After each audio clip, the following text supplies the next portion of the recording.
La narration est-elle uniquement écrite ou orale? Songez à un film, à un jeu ou à un roman. Qui ou quoi vous a conté l'histoire? Difficile d'en déterminer une réponse précise, n'est-ce pas? Et c'est là tout l'enjeu d'un récit. Par quels moyens le scénariste va-t-il disséminer les éléments de son histoire?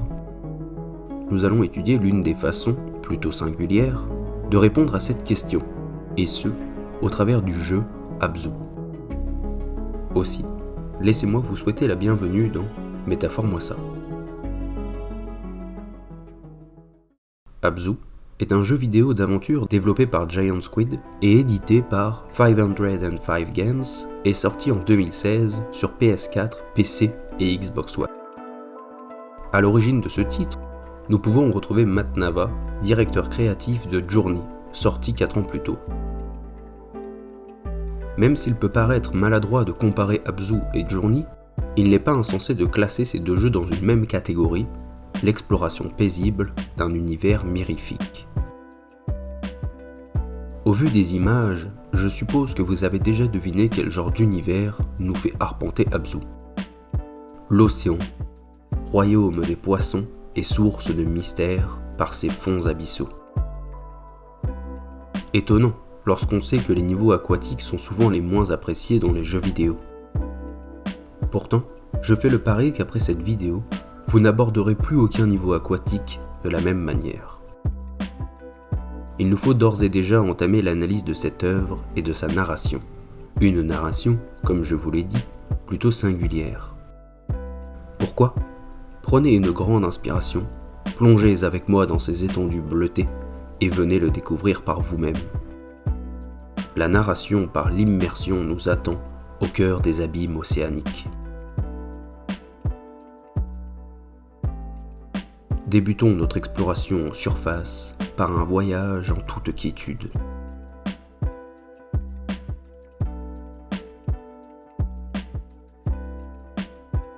Dans Abzu, le joueur incarne une plongeuse en tenue complète de plongée, à l'exception près que les bouteilles d'oxygène sont absentes.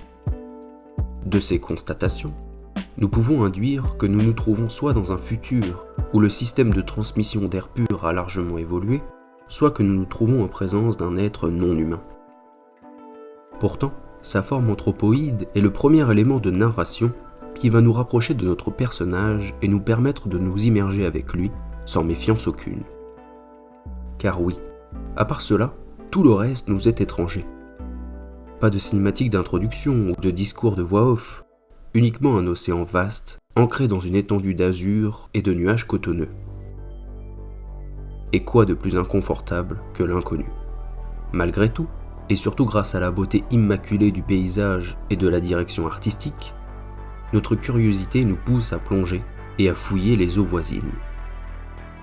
Fouiller est bien le mot le plus adéquat, puisque, sans but précis, ni sans savoir où nous nous trouvons, nous errons à la recherche d'une quête ou d'un indice. Nous nous rendons alors bien vite compte que, pour progresser, nous devons résoudre une série de puzzles simples, voire simplistes. Outre l'aspect progression, le côté découverte est largement mis en avant. Il nous est possible de nager avec une multitude d'espèces de la faune marine. Des poissons de différentes tailles, des crustacés, des mollusques, des animaux depuis longtemps disparus dans notre monde, et même des céphalopodes aux dimensions gargantuesques.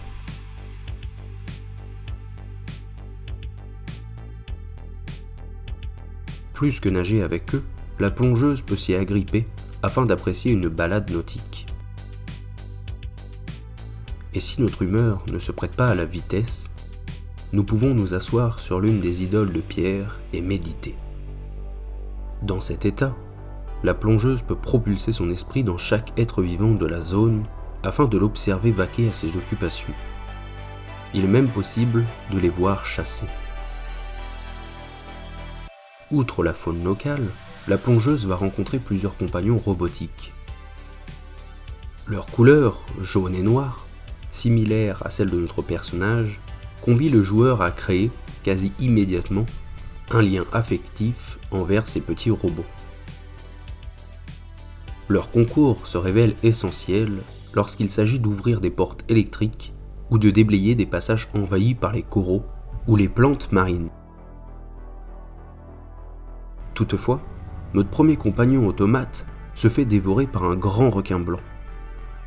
Premier acte hostile de la part de l'océan, la destruction de notre compagnon choque. Considérant notre ressemblance avec ce petit robot, le doute quant à la menace du requin jaillit en nous. Sommes-nous également une proie? Continuant notre voyage aquatique, nous traversons les ruines d'une ancienne civilisation jusqu'à atteindre une immense cité immergée, perdue dans les mers abyssales. C'est d'ailleurs au plus profond de ces eaux que nous apprenons les convictions du grand requin blanc. L'animal marin mène un combat acharné contre une entité gigantesque, à l'origine de tous les éléments robotiques rencontrés durant notre voyage, mais aussi de la disparition de la faune et de la flore dans certains territoires. Le récit fait donc du requin un guerrier protecteur de la nature, renversant par la même occasion tous les clichés érigés par Hollywood sur le danger qu'incarnent les requins. La plongeuse s'allie alors au requin et vainc l'entité maléfique. Le voyage enivrant prend alors l'aspect, à son climax, d'une bataille épique entre deux camps, opposés par essence. Pourtant loin d'être manichéen, ce conflit met, au cœur de son message, l'homme. Reprenons donc ce voyage immersif avec un regard plus aiguisé et tentons d'en révéler sa quintessence, une morale sur l'homme et son devoir dans l'équilibre naturel.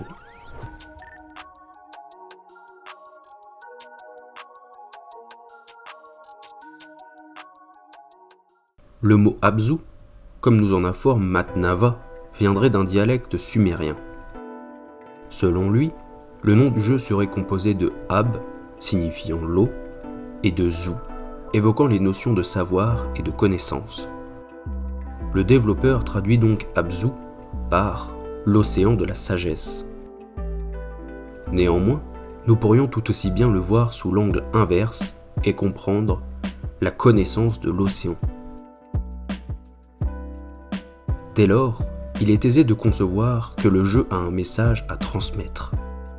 L'homme a beaucoup à apprendre de l'océan et des êtres qui y vivent. N'abandonnons cependant pas trop vite ce filon de la langue sumérienne et creusons encore un peu. Il faut savoir que le sumérien était parlé durant l'Antiquité en basse Mésopotamie. Dans la religion mésopotamienne est identifiable Enki-Ea, dieu de l'abîme et des eaux douces. Il s'établit en tant que maître de la sagesse et des eaux douces souterraines, aussi appelées Abzu dans les mythes.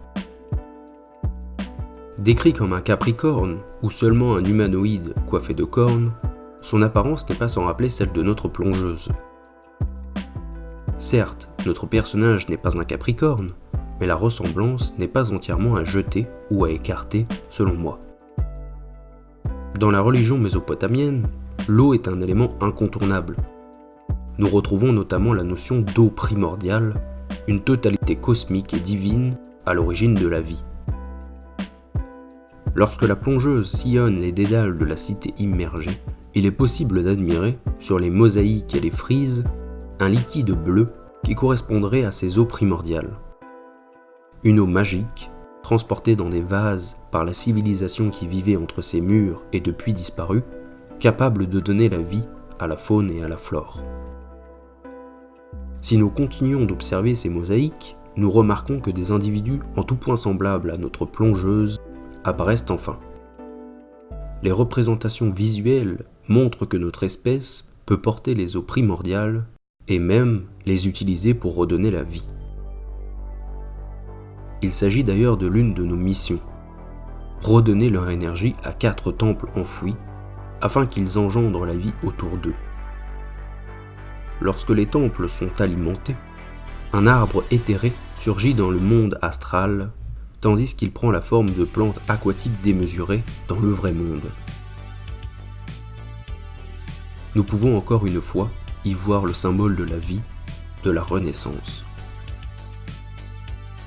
En outre, nous concluons, après une rapide étude des frises architecturales, que le grand requin blanc est un être vénéré par la civilisation passée, et que, par nature, il s'oppose entièrement à l'entité pyramidale présente à l'excès sur les dernières mosaïques. Lors du combat final contre l'entité pyramidale, la plongeuse s'infiltre dans la structure. Après avoir découvert la production à la chaîne de ces robots qui nous servaient de compagnons, elle tombe, dans l'une des salles, sur une projection holographique.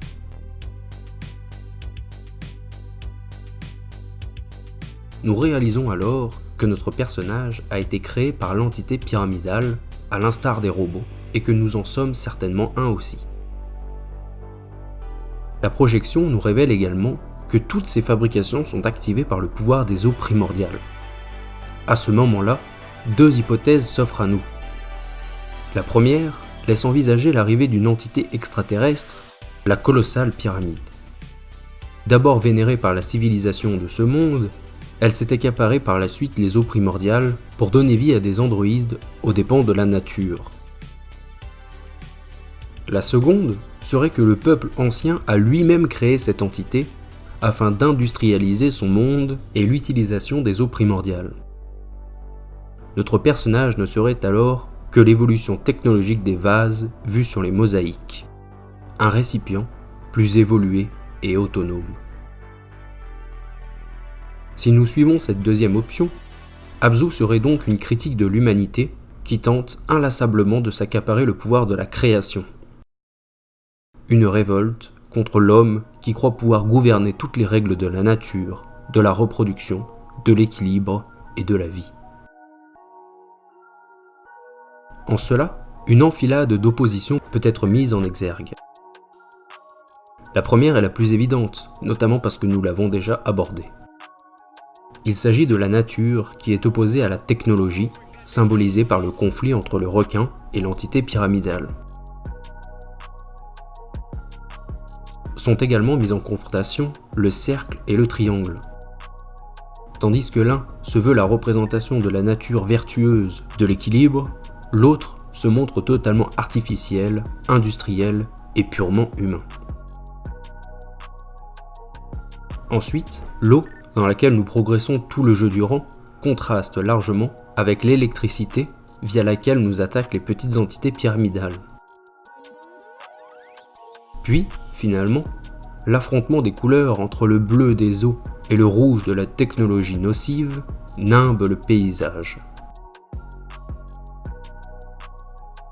Malgré toutes ces contradictions, il existe notre personnage, la plongeuse, un paradoxe vivant. Parée du symbole du triangle sur le torse, elle possède la capacité de former des cercles d'énergie. Née entièrement robot, elle cherche inexorablement à réanimer la faune et la flore de ses eaux. Fabriquée par l'entité pyramidale, elle se dresse face à elle et la combat aux côtés du grand requin blanc. Et c'est là la véritable force du message d'Abzu. La vérité est que le message n'est pas vraiment une critique, mais plutôt une incitation à l'action ou à la réaction.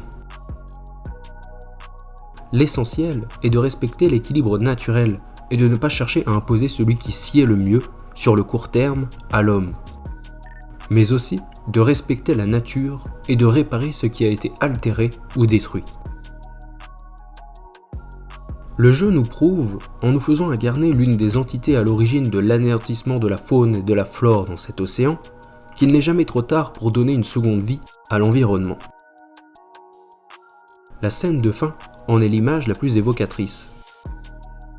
La cyclopéenne structure, composée de fils électriques, de plaques de métal, et nocive pour la biosphère, se voit finalement recouverte d'une épaisse couche de plantes marines à la réussite de notre mission. Dans chaque lieu sombre, privé de sa faune, où la plongeuse passe, nous sommes capables de ramener la lumière et la nature.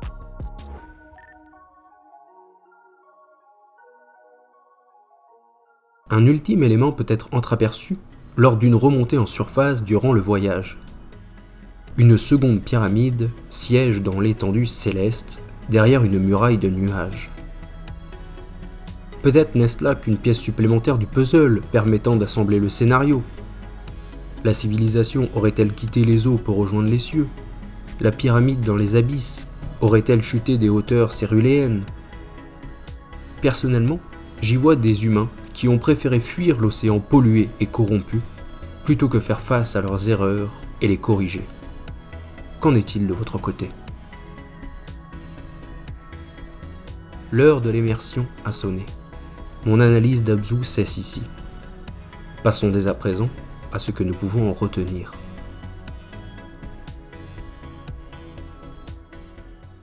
Dans Abzu, l'immersion est le principal narrateur. Sans elle, sans cette envie qu'elle génère en nous, nous poussant à farfouiller ce monde mystérieux à la recherche du moindre détail, nous informant sur son passé, le scénario resterait cryptique. Gameplay, musique, décor, les composantes du jeu s'enchevêtrent pour offrir un message respectueux de l'environnement, militant et poussant à l'action. Parfois, le dialogue n'est pas nécessaire. Parfois, un surplus de symboles ne sublime pas un récit. Parfois, une aventure ne peut être qu'une unique et grande métaphore. Avez-vous d'autres exemples en tête d'œuvres qui vous ont incité, vous, spectateurs, lecteurs ou joueurs, à devenir des explorateurs? N'est-ce pas dans ces situations que vous avez senti la connexion la plus satisfaisante avec l'histoire et son message? Sans lui forcer la main, ce genre d'œuvre invite son public à faire l'effort de s'immerger dans son univers afin de chercher un sens à tout ceci.